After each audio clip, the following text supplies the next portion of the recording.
Salut tout le monde, on se retrouve aujourd'hui pour la toute première foire aux questions de la chaîne.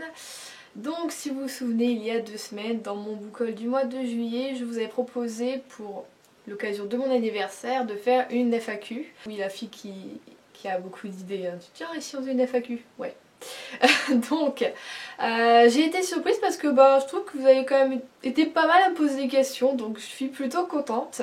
Ce qu'on va faire, c'est que je vais lire du coup les commentaires et que je répondrai immédiatement aux questions petit à petit, comme ça ce sera plus facile. Alors on va prendre les commentaires, je sais pas si ce sera vraiment par ordre de mise en ligne, mais bon, je fais du premier que je vois, on va faire comme ça, hein. Donc on commence avec Lilou Emily. Tu te reconnaîtras. Alors, la première question, qu'est-ce qui t'a donné envie de te lancer sur YouTube? Alors, c'est une très bonne question. Ce qui m'a donné envie de me lancer sur YouTube, c'est que ça faisait déjà 2 ans avant que je lance ma chaîne, voire peut-être même un peu plus de 2 ans, que je suivais des booktubeuses.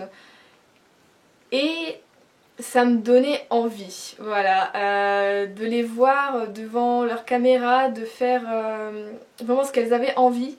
Ça faisait un moment que je voulais partager ma passion de la lecture, partager mes coups de cœur, mes avis, mes envies, voilà, et avoir aussi l'avis des autres.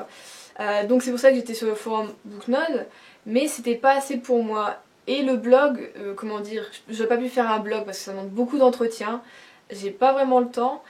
Et en même temps, je suis vraiment nulle pour donner mon avis à l'écrit. Je suis quelqu'un qui est plus dans la parole que dans l'écrit. Ouais, j'ai du mal à m'expliquer en fait à l'écrit. Et donc la vidéo est venue un peu d'elle-même. Et aussi voilà, grâce aux booktubeuses qui s'étaient lancées il y a des années et qui m'ont donné envie. Donc voilà, c'est pouvoir donner mon avis, projeter on va dire ma personnalité à travers l'écran, et pouvoir donner envie aux autres de découvrir des lectures qui n'ont peut-être pas forcément l'habitude de lire, ou de partager mes coups de cœur. Voilà, je voulais faire découvrir des choses aux gens et que eux me fassent découvrir des choses, et je trouvais que YouTube c'était un super bon moyen, et ça fait 1 an que j'y suis maintenant et ça me plaît, donc je me dis je me suis pas trompée. Franchement je suis contente d'avoir lancé ma chaîne et que ça fonctionne bien, voilà, qu'on ait une petite communauté, et je trouve ça super sympa. Donc c'est les raisons qui m'ont poussée à faire une chaîne booktube. Voilà. Ensuite, tu voulais savoir ton top 5 des booktubeurs que tu suis et que tu recommandes par la même occasion.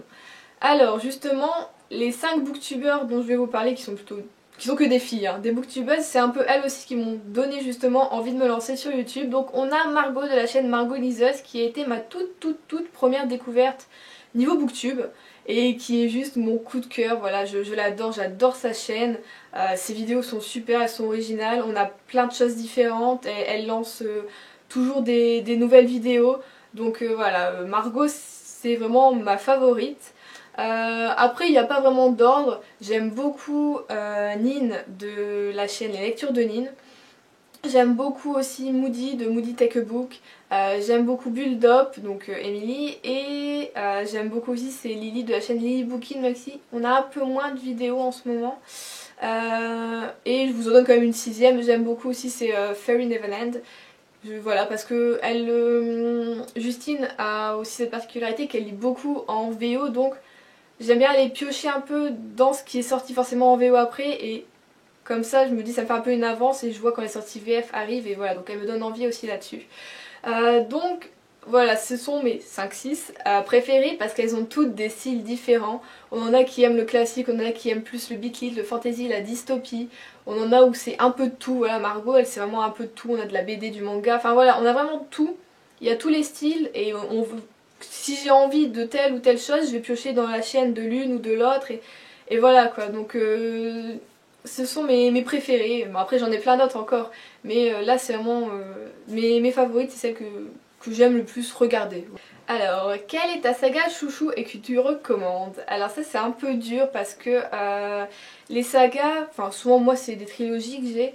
Ce qui est compliqué là-dessus, c'est que souvent sur une trilogie, il y en a 2 qui me plaisent de tomes, et il y en a un que j'aime pas forcément, ou moins, voire pas du tout. Ou des fois il y en a que un qui me plaît vraiment et les 2 autres me plaisent pas tellement. Donc une saga vraiment englobée totalement, je t'aurais bien dit Divergente, mais parce que j'ai adoré le premier, j'ai adoré le deuxième, mais le troisième m'a totalement déçue. donc je ne peux pas te dire Divergente. Je te dirais, je pense que peut-être tu connais un peu la réponse, je vais dire Half-Bad, parce que voilà, Half-Bad, comme vous le savez tous, enfin si vous avez vu mes vidéos, voilà, le tome 3 ça a été un coup de cœur phénoménal de cette année. Et voilà, Half-Bad c'est monté crescendo, on a 3 tomes, le 1 est bien, le 2 est waouh et le 3 est wouhou, voilà, donc c'est monté crescendo, l'écriture de Sally Green est super. On a un univers qui est plutôt noir mais qui donne en même temps espoir. Notre personnage est aussi en demi-teinte, voilà, hein, totalement.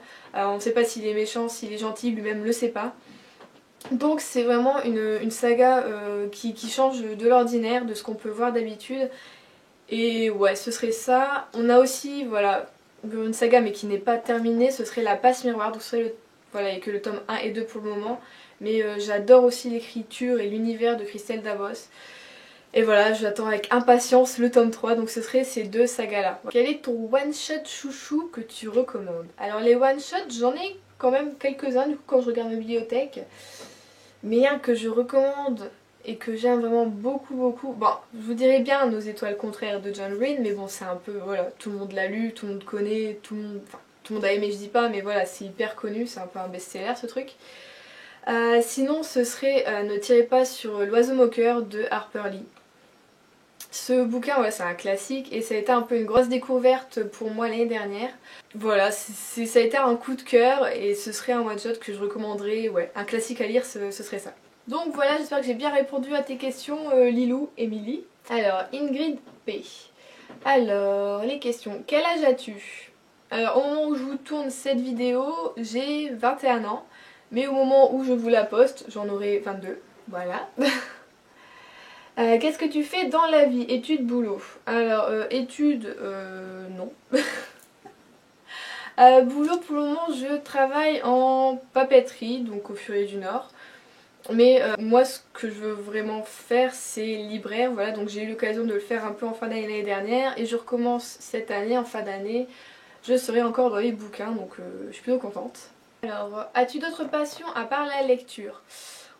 On va appeler ça plutôt des hobbies plutôt que des passions, on va dire. Donc j'aime beaucoup la musique. Alors je ne sais jouer d'aucun instrument, mais voilà, j'ai l'impression que, enfin, comme toute personne, on va dire, je suppose dans ce monde, je ne peux pas vivre sans musique. C'est je me lève, il y a de la musique, je prends ma douche, il y a de la musique, petit déj, train, musique, tout le temps. Ensuite, comme autre passion, j'aime beaucoup les séries télé, le cinéma. C'est quelque chose que j'aime beaucoup. Est-ce que les chaussures ça compte comme passion ou pas? J'aime beaucoup les chaussures et les rouges à lèvres. Non mais ce serait ça, ce serait, voilà, moi c'est lecture, cinéma et musique. Après j'aime beaucoup les animaux.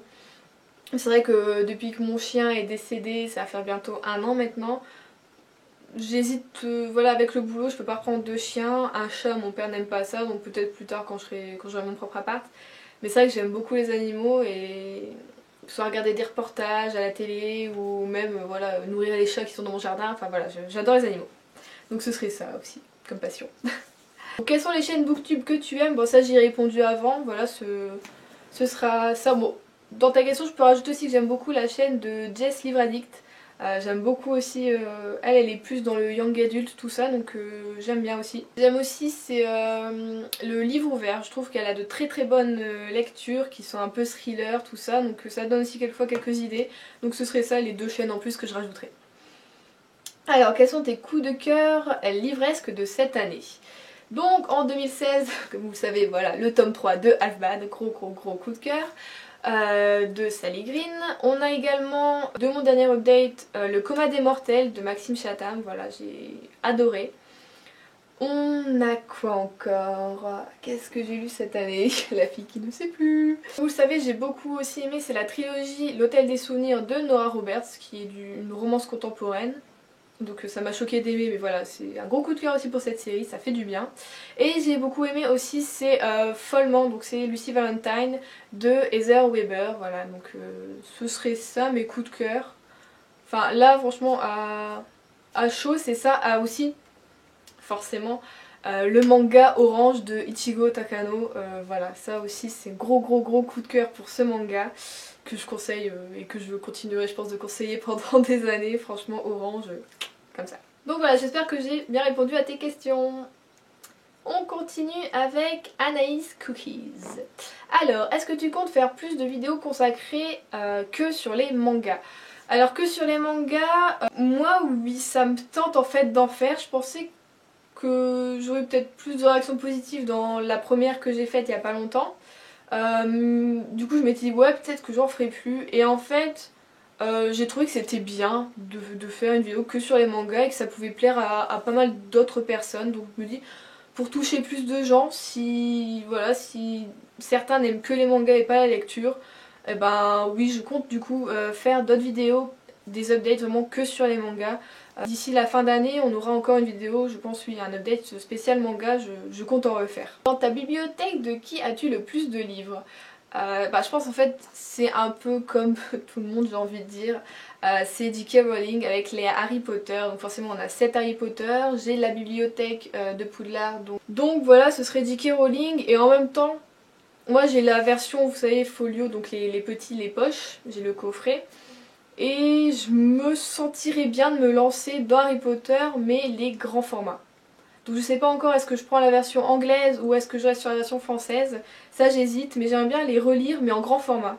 Parce que les petits c'est bien, mais l'écriture au bout d'un moment ils sont quand même gros. Harry Potter, je me souviens que j'étais plutôt fatiguée de lire la saga.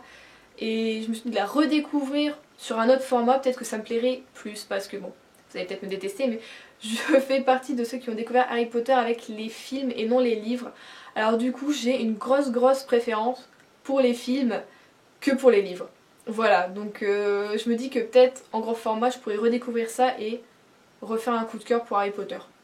Ton manga et animé préféré? Alors mon manga préféré c'est Degreman de Katsura Ichino. Donc pour le moment c'est un peu en pause, normalement il n'y en a que un par an qui sort en juillet justement, et là il n'est pas sorti donc, parce que l'auteur est malade, donc elle prend vraiment du temps pour, voilà, pour sortir le prochain tome, et je trépigne d'impatience. Voilà, donc j'aime beaucoup Degreman. En manga j'ai aussi mon tout premier manga qui est aussi un gros coup de cœur, c'est Midori Days. Je sais pas si vous connaissez, mais c'était très drôle comme manga, j'adorais. Je l'ai pris parce que je ne me souviens plus de l'auteur. C'est de Kazuro Inoue, je crois qu'on dit. Inoue. Ouais, ça doit être ça. Donc c'est ce petit objet, donc c'est très drôle comme manga. Je vous le conseille si vous voulez passer un bon moment, franchement il est super. Et en animé, c'est vrai que ça fait un moment que j'ai pas regardé d'animé, mais je me souviens en fait quand on parle d'animé, il y en a toujours un qui ressort, mais faut dire c'est le truc vraiment un peu de la gamine. Pour moi c'est Magical Doremi. Voilà, c'était un truc que je regardais quand j'étais petite, je rentrais de l'école, je mettais la 5 et j'avais Magical Doremi. Et voilà, ça a toujours été un coup de cœur pour moi cet animé, et j'ai vu que des figurines existent, mais bon elles coûtent plutôt cher, mais c'est vrai que j'aimerais bien les collectionner, donc peut-être petit à petit je vais commencer, voilà, donc c'est ça mes animés préférés. Sinon quand j'étais petite j'adorais aussi Naruto. C'est vrai que bon depuis qu'il y a eu les Shippuden je trouve que c'est un peu... c'est trop, hein, c'est beaucoup trop long. Ensuite, ton thème livresque préféré? Fantastique, roman policier, etc. Ça c'est la question hyper dure parce que quand on voit ma chaîne, vraiment je lis un peu de tout. J'ai du thriller, j'ai du fantastique, la dystopie, de la romance. Mais mon préféré... Je dirais que celui qui m'a marqué le plus et que j'ai été le plus contente de découvrir, c'est la dystopie. Ouais. C'est vrai qu'en ce moment on a un peu une overdose de dystopie, c'est arrivé, ça a été un tsunami d'un seul coup pour nous, les lecteurs. On en a eu plein de partout et de toutes les sortes. Mais j'ai quand même toujours un coup de cœur pour la dystopie. Peut-être parce que justement, mes sagas favorites sont dystopiques quand même, parce que j'aime beaucoup Divergente, Hunger Games, Le Labyrinthe. Voilà, tout ça c'est des dystopies, donc ouais je dirais ça. Et en même temps c'est ce genre là qui m'a vraiment fait aimer la lecture, quoi. C'est avec Divergente que j'ai découvert la dystopie, et du coup ça a toujours été un coup de cœur et voilà, ça m'a marqué, donc ouais. Donc voilà, j'espère que j'ai bien répondu à tes questions. On continue avec Clémence Guillemin, j'espère que je dis bien, mais je pense que oui. Alors, as-tu déjà lu Movie Star? C'est génial. Alors Movie Star, non. J'en ai déjà entendu parler, mais personnellement, ou en tout cas pour le moment, ça me donne pas trop envie. Voilà. Tu es française? Oui, je suis française. Est-ce que j'ai un accent belge, suisse ou québécois? Je sais pas, mais oui, je suis française. Alors, tu fais comment pour lire aussi vite? Comment je fais pour lire aussi vite? C'est une bonne question. En fait, à la base, quand je ne lisais pas beaucoup, je pouvais mettre 2 à 3 mois pour lire un seul livre qui n'était pas forcément gros. C'est juste que je trouvais pas mes lectures. Et plus j'aime le livre que je lis, plus je le lis vite. C'est vrai qu'en ce moment, je mets un peu moins d'une semaine à une semaine pour lire un livre parce que voilà, avec le boulot, j'ai pas le temps, mais sinon je lis que dans le train. Donc c'est vrai que j'ai adopté un rythme de lecture qui est que voilà, j'ai une demi-heure de train à l'aller, une demi-heure au retour, donc j'ai à peu près 1 heure de lecture, ou des fois moins, ça dépend si mon train fait des arrêts ou pas. Donc je me dis j'ai que ce temps là pour lire, je rentre chez moi, je suis tellement crevée, je me douche, je mange, je vais me coucher. Donc c'est vrai que je lis un peu plus vite, ouais en fait c'est presque un entraînement on va dire, je sais pas, mais plus tu lis vite, ça devient une habitude quoi, c'est comme la course, un peu comme le sport, au début tu commences, tu marches petit à petit, tu cours, tu marches, et après plus tu fais, plus tu vas courir quoi, voilà. C'est un peu la même chose avec la lecture, plus je lis, plus ma vitesse de lecture augmente. Voilà, c'est à peu près ça. Ensuite, alors Eva, tu me demandes, tu préfères les livres en format poche ou en grand format? Alors, quand on regarde ma bibliothèque, on dit quand même, je préfère le grand format. Parce que pour moi, mes yeux, j'ai des yeux totalement pourris, hein, voilà, on se le dit. Mes yeux sont plutôt dégueulasses, du coup, c'est vrai que le grand format, au niveau confort de lecture, me plaît beaucoup plus. Souvent en plus le grand format sort avant le poche, des fois il faut attendre un an et demi voire plus pour avoir un poche. Donc c'est vrai qu'on est pressé de lire une saga ou un livre, on n'a pas envie d'attendre un an et demi voire plus. Donc je dirais le grand format, mais c'est vrai que maintenant que je prends le train tous les jours, le grand format est quand même devenu un peu un inconvénient parce que niveau poids, tu le sens quoi. Après mon sac est plutôt pratique, j'ai une petite pochette pour mon livre donc ça passe. Donc c'est vrai que là-dessus le poche est plutôt pratique. Mais je dirais quand même le grand format pour son confort. Alors que fais-tu dans la vie? Donc j'y ai déjà répondu, mais voilà, pour le moment je suis en papeterie. Mais sinon je suis libraire. As-tu un livre préféré ou un livre favori de tous les temps? Ah, de tous les temps. Moi dirais... Ouais, je dirais le tome 1 de Divergente parce qu'il m'a marqué, voilà, c'est lui, comme je disais tout à l'heure, qui m'a vraiment fait découvrir la dystopie et qui m'a donné envie de poursuivre dans plus de lectures, plus de sagas. En fait, avant, j'osais pas lire des livres comme ça parce que j'avais toujours peur d'être perdue, de pas savoir où était le personnage, à quelle époque on était, de pas réussir à imaginer tout ça. Et avec Divergente, je me suis rendu compte que si, j'y arrivais, il n'y avait pas de problème, que les auteurs savait ce qu'il faisait et que j'allais pas être perdue, voilà, qu'il n'y avait pas trop de personnages, donc ouais, je dirais Divergente de Veronica Roth. Ensuite, tu préfères les BD ou les mangas? Alors ça va être un peu... Enfin, toi tu écris les manges, c'est pas grave, les mangas. Ça va être un peu simple comme réponse, je ne lis pas de BD, donc je suis manga, voilà tout simplement. Je lis pas de BD parce que, bon, vous allez me dire que les mangas aussi c'est cher, les livres aussi, mais je trouve que les BD sont vachement chers pas pour ce que c'est, parce que c'est beau, s'il y a du dessin, voilà, mais pour le peu d'histoire qu'on a dans une BD, je trouve ça vachement cher. Donc, ouais, je suis plus manga et bizarrement, je suis pas attirée par la BD. J'aime pas trop le dessin, je préfère le dessin manga que la BD. Peut-être parce qu'avec le manga, comme tout est en noir et blanc, on peut imaginer les couleurs, la couleur des cheveux, des yeux, les vêtements, le ciel, enfin voilà, on peut imaginer plein de choses. Tandis que c'est vrai qu'avec... c'est un peu comme le livre, hein, voilà, on peut imaginer vraiment son truc. Tandis qu'avec la BD, tout est coloré, tout est écrit, tout est fait. On n'a pas vraiment à imaginer et je trouve que ça se lit justement trop vite par rapport à ça. Donc moi je suis 100% manga. Donc voilà, c'est tout pour les questions que vous m'avez posées. J'espère que j'y ai bien répondu et du coup que cette vidéo vous aura plu. Ça va, en fait c'est passé plutôt vite, je pensais que ça allait être plus compliqué que ça, mais non, j'ai réussi à répondre assez facilement. Je vous dis donc à bientôt pour une prochaine vidéo, je vous souhaite de très très bonnes lectures, je vous fais plein de bisous, salut!